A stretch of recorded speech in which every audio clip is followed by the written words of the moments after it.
Welcome to or back to my channel.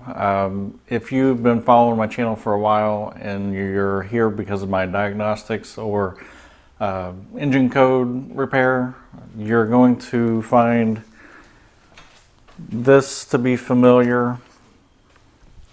This is the xTool D7. If the battery's not dead, we'll power it up here. Okay, so this is the xTool D7. I've used it on everything from programming keys, key fobs, diagnostics, live data. It's bidirectional, but this KingBolen has reached out and sent this to me to test out and to kind of compare. So that's what I'm doing in this video. So we'll boot this up. While we're waiting on this to boot up, I'd like to share this project with you guys. It's 1965 Ford Ranchero S10 frame LS engine. If you find this to be something you might want to watch, go ahead and hit subscribe. We've got a lot of content coming out on it. So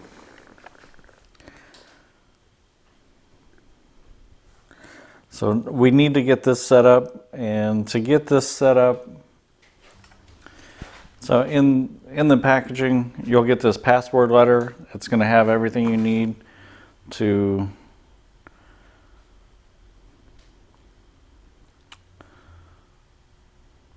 I don't want to do that right now.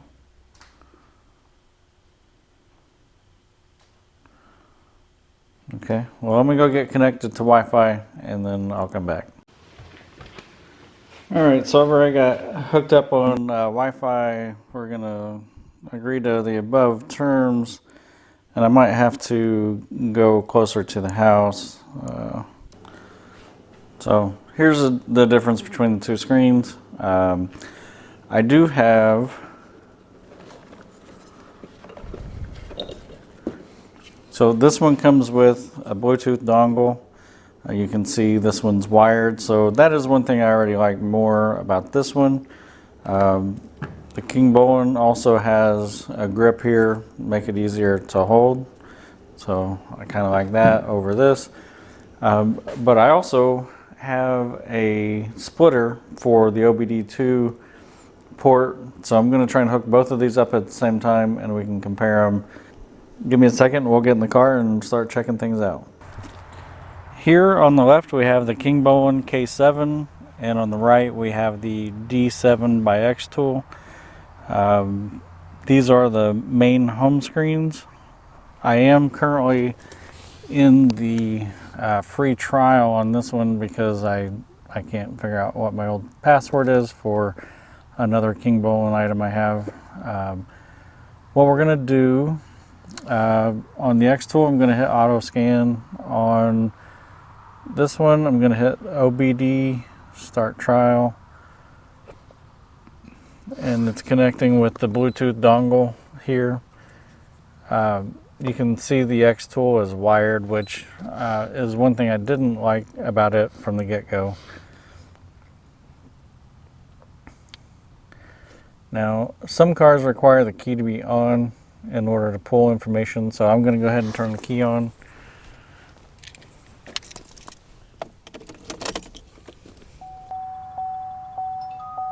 Sorry about the ding, it's just going to be there while we're doing this. Unless I start it. I'll go ahead and start it.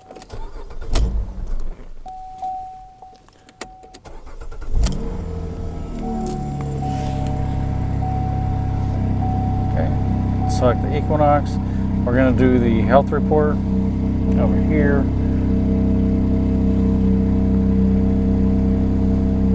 So I do have a check engine light right here. I also have something that says service all-wheel drive, which I knowingly pulled a fuse because I have an issue with the rear end chattering. So over here we're going to do an automatic scan.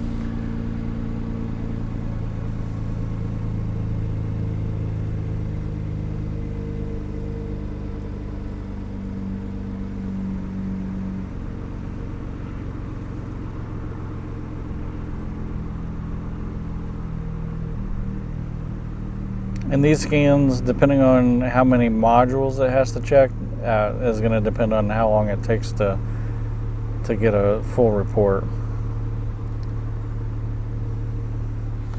So over here, same, we got 3 on the BCM, 1 on the inflatable restraint sensing diagnostic module, and then 2 on the ECM. So we'll look at the report.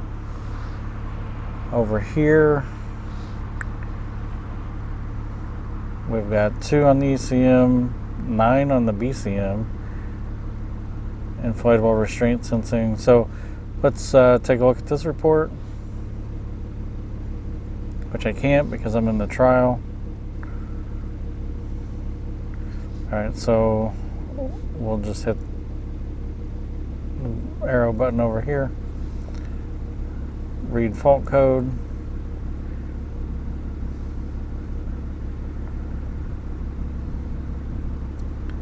So here we have a 391, and then we have a P420, back, 391, 420, go back, back. I'm curious about this one, the BCM that shows 9. Here we'll read the fault code.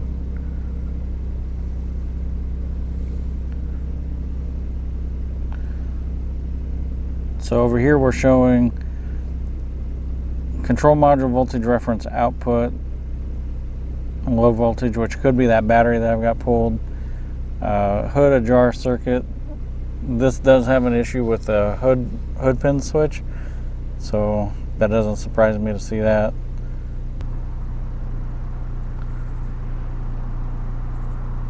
Alright, so one thing I want to do is I want to clear these codes and I want to run again just to make sure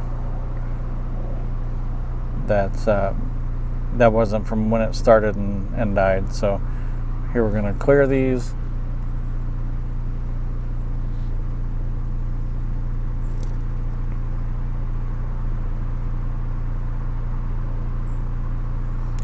And this is going to clear the check engine light.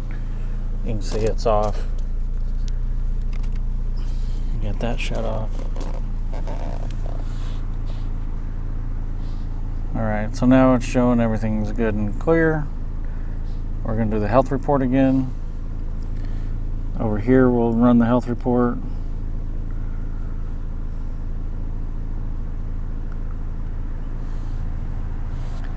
And then we'll wait for these to come through. Okay, we'll take a look at the report. Can't do that. So there's no indication on any of these modules that we have any issues. So I'm happy with that. Out here we will do system scan.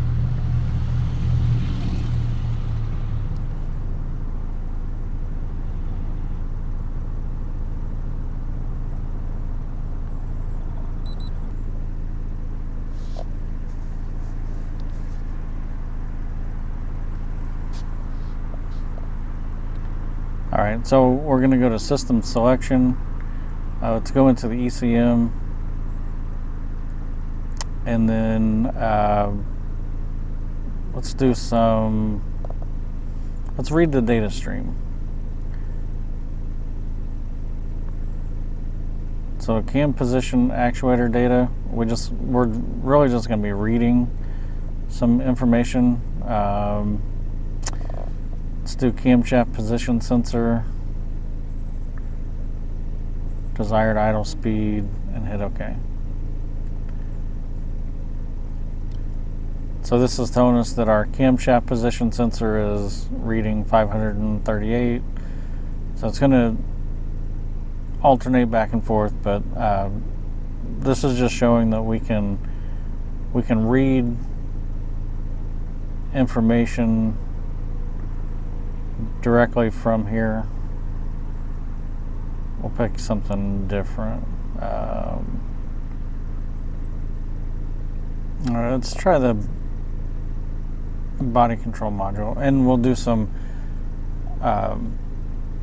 actuation tests. Turn the key on. Let's do the exterior lighting.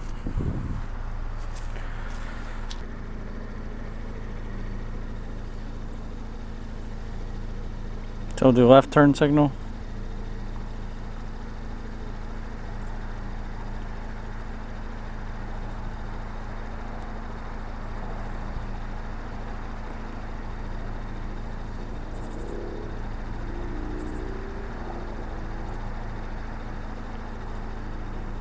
Did I hit the active button?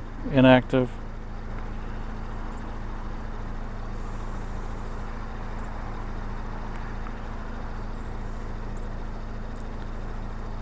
Left low beam.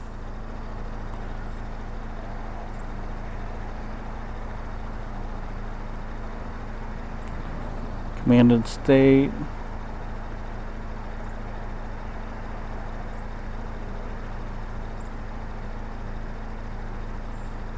It's kind of funny because I just shut off the one light and the other one's still on.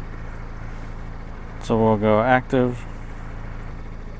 Anyway, I just wanted to show you some of the bi-directional things that we can do with this. Let's see what we can test the, or let's do the windows. Passenger window motor.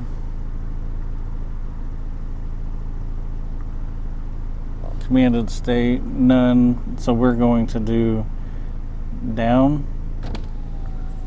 And there it goes. We'll hit up. And there it goes. So it's just one of the kind of neat things that we can do with these diagnostic tools. You can test to make sure things are working the way they're supposed to. So anyway, now that we've checked this out, I'll get these back in the garage and we'll have a little talk about them. All right, so we just compared the D7 from xTool to the K7 from KingBolen, and here's where I'm at with them. Here's the KingBolen K7 and the xTool D7. Now, some things you're going to notice instantly is this one does not have a wire. This one does. This is the transmitter or receiver for the KingBolen, and then obviously this one's wired. Now we've got these both hooked up to the same ECM using basically a Y cable for the OBD2, and I'm using something I'm going to use to program my ECM for the car behind us, which is getting an LS engine. So out of these two, I would prefer the KingBolen over the xTool for two reasons. One, I don't care for this cable. I really enjoy this one being wireless through the Bluetooth dongle. It's also easier to hold. I guess there's going to be more than two reasons. It's easier to hold, and the screen is much clearer, easier to read, bigger buttons. So that's what I like about this one over that one. This one's a little less expensive than that one. I believe this one's $349. This one's around $400. So let's talk about the packaging. The KingBolen comes in this package. You've got your owner's manual. You have a USB-C to USB-A cable. The power adapter does come with three different options on the power plug style. I didn't need the other two, so those have left the building. So that's the KingBolen, and that fits in there nicely. The Bluetooth transmitter receiver goes right in here. This will go right in on top of it. Nice, easy to carry. Take a look at the D7. So it is a plastic blow molded case, which is all right. Again, if we didn't have to worry about this cable, this case wouldn't be so bad, but I do like the way the KingBolen fits. especially when we go to put this cable away. We have to disassemble all of this in order to get everything put away. This is an adapter, so I'm kind of surprised to see that. And you can see this one does come with also an adapter and a couple options on what kind of plug you use it with. I apparently have not ever used this one. But here it's also kind of difficult to get this wire, this cable all back in here and fitting correctly. So it's a little cumbersome. I don't care for that. I think there's some other pieces of equipment you can use that requires this, and maybe that's why the cable's on it, but it's nothing I've ever used, so I don't concern myself with it too much. But like I said, this is kind of cumbersome to get all the way back in there. I do believe I can still get this shut with it like that. So there is my comparison between the KingBolen K7 and the xTool D7. This is going to be my pick. Less expensive, more ergonomic, safer. It also apparently has a camera here, and it's wireless. This is my pick. There will be a link in the description below. There may be a coupon associated with that. I'll also leave a link to their website directly so you can check out all their other products. If you have any questions about this or the D7 in particular, feel free to put those in the comments below. I've been using this one for a couple years and I've not had any issues out of it. I think this one's just a little easier to use. It took me a little bit to get going with it, but they're all going to be like that. I will say that the instructions that come with the KingBolen are more robust than what came with this. I don't even remember if this came with any. But thanks again for watching. Hopefully we'll see you on the next video.